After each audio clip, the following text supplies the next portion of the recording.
Now, I'm still losing sleep over here about Pierre constantly bashing Trump, liberals also constantly bashing Trump, and Trump constantly bashing Canada. I'm starting to think we're all toast.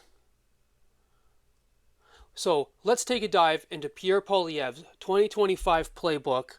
I also have a clip of what Donald Trump thinks about Pierre Poilievre. And spoiler, it's not a love letter. Guys, come on into the show. Let's get into it.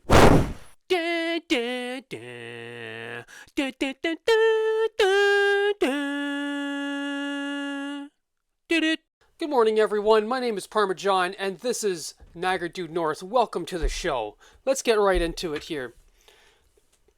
Pierre Poilievre's been leading the Conservatives since 2022, okay? And I'll give him this. The guy's been a breath of fresh air for a lot of us. He's out there calling it like he sees it. Inflation's choking us. Housing prices are just outrageous. Grocery prices are outrageous. And Pierre's the only one out there saying, axe the tax. Jail, not bail. And sure, they're a little cringe. They're a little tacky.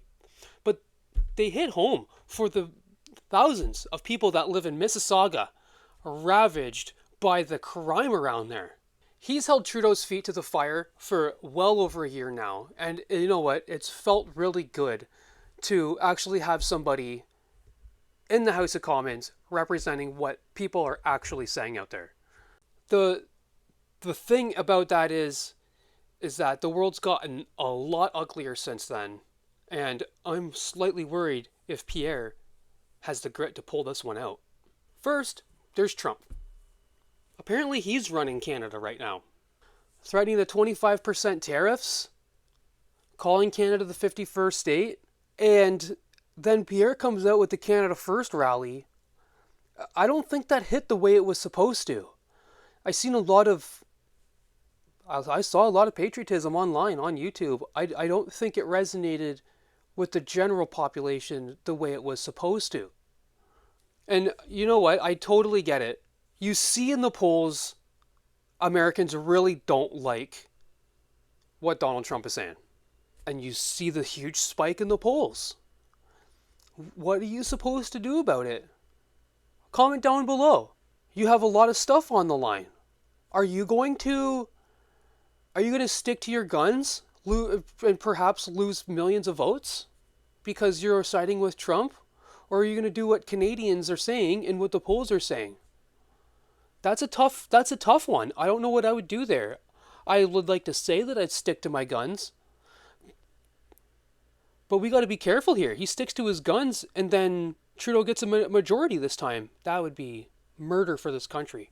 All I'm saying is he's got to come up with something. He's got to come up with something, and fast. Speaking of polls, I am not afraid of the polls. That is the liberal machine working extra overtime, harder overtime than Trump, okay?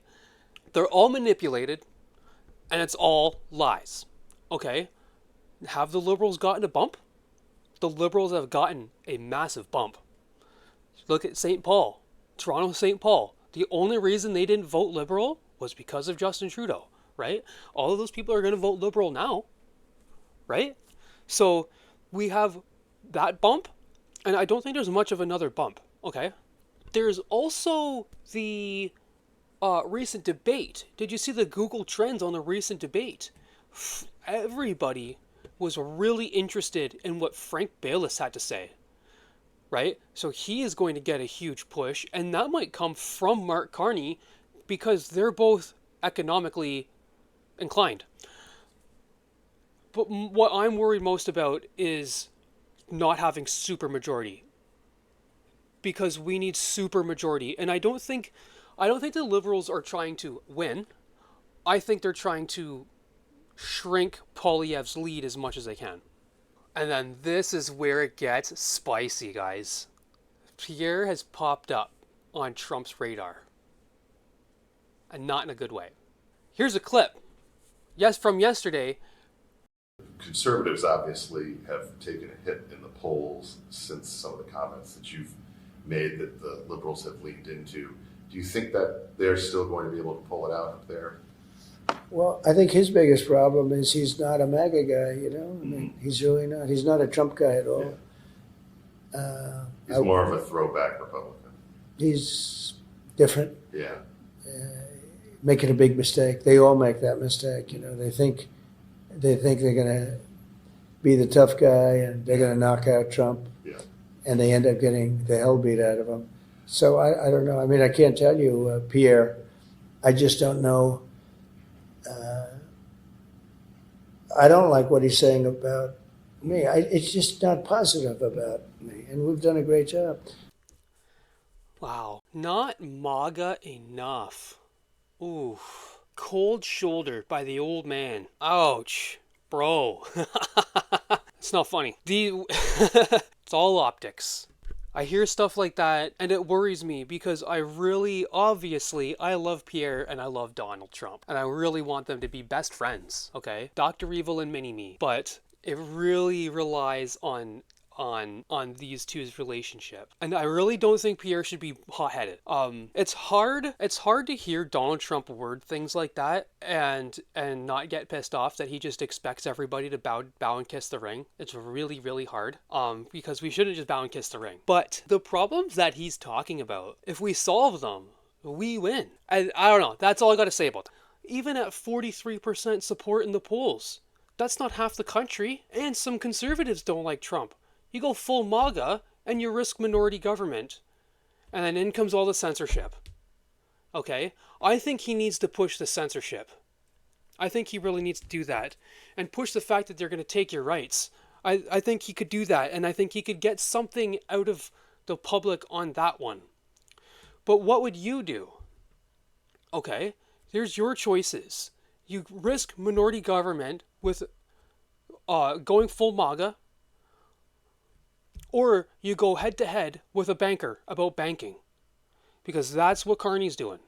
That's Carney's full shtick, is fixing the economy. Keeping you enslaved while fixing the economy. Okay? That's crazy. That's crazy. And I don't know if I trust enough Canadians to be able to vote properly on that. Okay, so what's next, guys? We haven't heard much from the Conservatives since the Canada First rally. So they're thinking something big. They're doing something big. And Pierre specifically, he's been in a cave for a while. We've had Michael Barrett come out, Michelle Ruppel-Garner come out. Pierre's nowhere to be found. So they're working on some kind of strategy that's going to be good. I honestly think it's going to be really good. I have immense faith in a Conservative Party of Canada. I really do. The current one, anyways. Here's the deal. He's good at spotting a mess. Housing, crime, Trudeau's smug grin.